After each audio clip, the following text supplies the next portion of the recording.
By the way, if you hear ribs crack, make a face, make vomit noises if you have to, tell the person their bones are grossing you out, but don't stop compressions. What is a survival myth that is completely wrong and could get you killed? Follow flying birds to find water. They can simply be flying to spend a night anywhere, so we can't rely on them. Fish are the ones you should follow to find water. That's why I always carry a goldfish on desert expeditions. Don't eat snow to stay hydrated. If you're in a winter survival situation, losing the heat to the snow while eating it is more dangerous than dehydration. Heat it up or let it melt in a container first to lose less heat. Don't stand underneath doorways in case of earthquakes. Doors and door frames are just not made the same anymore, so you're more likely to sustain more serious injuries if you do. You're better off staying hidden underneath a desk or table. Closest I can think of as bracing yourself if you are about to get in an accident. Try to go limp, you're more likely to walk away with minor injuries if you go limp. That's how drunk drivers survive crashes. If you get stabbed with anything, don't pull it out since it could be the thing that prevents you from bleeding out. Instead, immobilize it, and go to the hospital where they can stop the bleeding when they remove the object. If you have to forage for food, avoid mushrooms entirely. Odds are so slim you will find an edible kind that you're much better off looking for things like nuts, seeds, and berries. Edit, this is not the myth, this is the truth. Herbivorous animals are friendly and peaceful, so you are safe being around them and their presence will show you where food is. Completely false. Seriously, everything from cows to deer can, and will kill you if you make it angry. It is usually a good idea if you are in the wilds not to get near any large wild animal, but herbivores can often be even more aggressive than the predators. Apparently some people think the best way to survive a wolf attack is to bend down, and show the wolf you're submissive towards him and pose as no threat. If you do this, you're dead. The wolf will 100% kill you. Your best bet is to walk away without turning your backs on them, maintaining eye contact the whole way.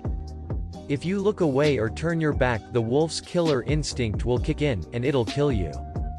Don't make a lot of noise, and aggressive movements towards a wolf the same way you do to a black bear because most likely it'll be seen as a challenge, not a threat. Not quite a survival myth but interesting nonetheless. Paradoxical undressing, it is when you are hypothermic but still remove your clothes, explains why dead people are sometimes found naked out in snowy ranges. It is usually during the final stages of hypothermia, and the theory is that your blood vessels give up on constricting blood flow to your skin, peripheries. So you suddenly feel super warm, and remove all your clothes, which in turn causes you to die quicker. If you ever find yourself in snake country, make as much noise as possible. Most people want to avoid snakes, so stay quiet, but they are more scared of you than you are of them. Talk loudly, stomp, but obviously keep an eye and ear out for any fellas who don't want you to be there. Source: Australian. Removing a bullet is more dangerous than leaving it in. Trying to remove it can tear vital organs, it can be pushed in even deeper, or removing it can cause the person to bleed out. Yep. There is pretty much no reason to ever go digging around in a gunshot wound in the field with a pair of pliers, trying to get a bullet out. Your only goal is to control bleeding and, if possible, prevent infection. And then get to a hospital, because if you got a gut or chest shot you're going to die in one of many horrible, slow ways if you don't get into surgery. You do not need to wait 24 hours to report a missing person. If you think someone is missing, report it as such. The faster a missing person report is filed, the greater the chance the person will be found. The first 48 hours are the most important in missing persons cases too. The 24 hours thing applies mostly to adults who are unlikely to have been abducted and are more likely to have just gone somewhere. But it all comes down to urgency and vulnerability. For children, you can file if they have been missing for 20 minutes and police will get on it, and search the immediate area. This also applies to people who have learning difficulties, depression, suicidal tendencies, dementia, etc. Anything that makes them vulnerable. Australian doc here. Sucking a snakebite will often make it worse. What you want to do is stop the venom from traveling from the site of the bite, into the lymphatic system, and then into the bloodstream. Do not suck, cut, wash or otherwise investigate the wound. Do not try to catch or kill the snake. Identifying the kind of snake is not worth the risk of a second bite, and the delay in getting to your other priorities.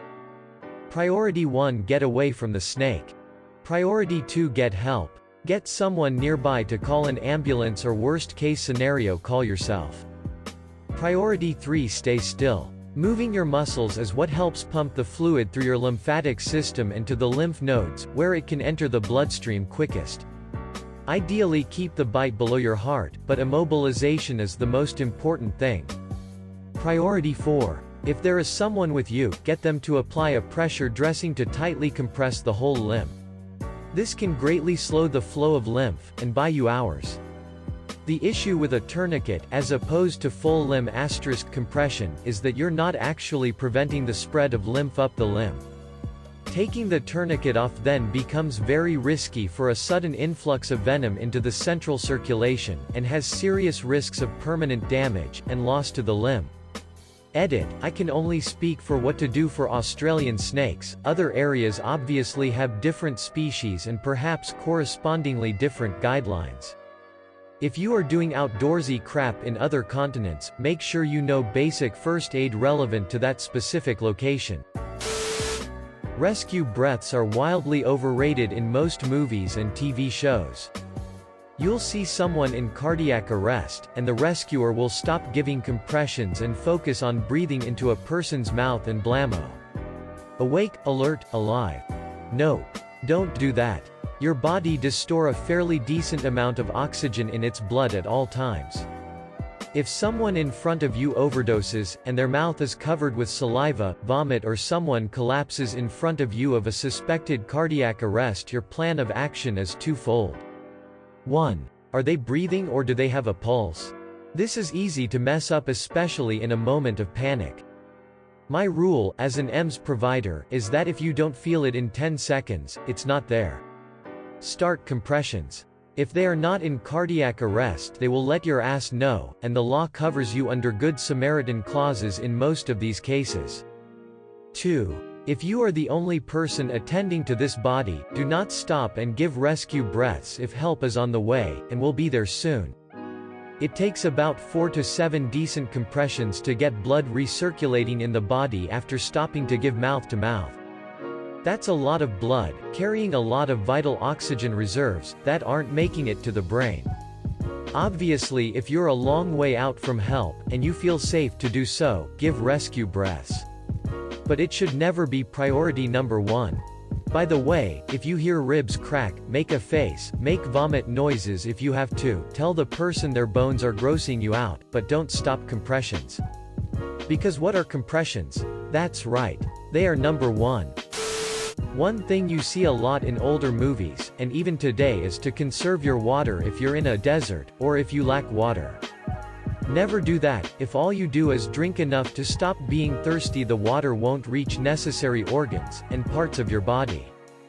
Over time you'll be underhydrated, and can suffer the effects of dehydration without ever feeling thirsty.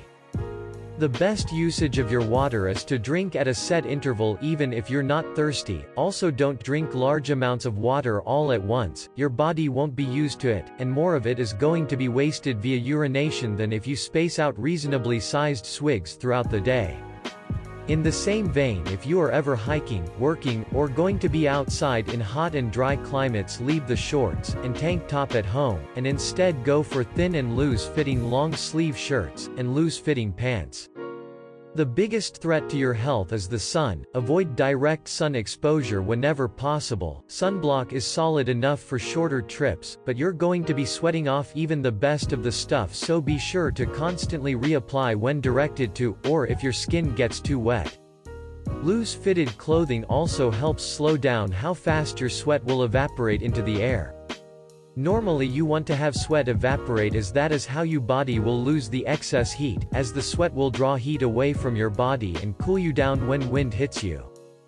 But in this case you're losing sweat too fast for your body to transfer much, if any heat, as the sun is hot enough to evaporate your sweat as soon as you start sweating.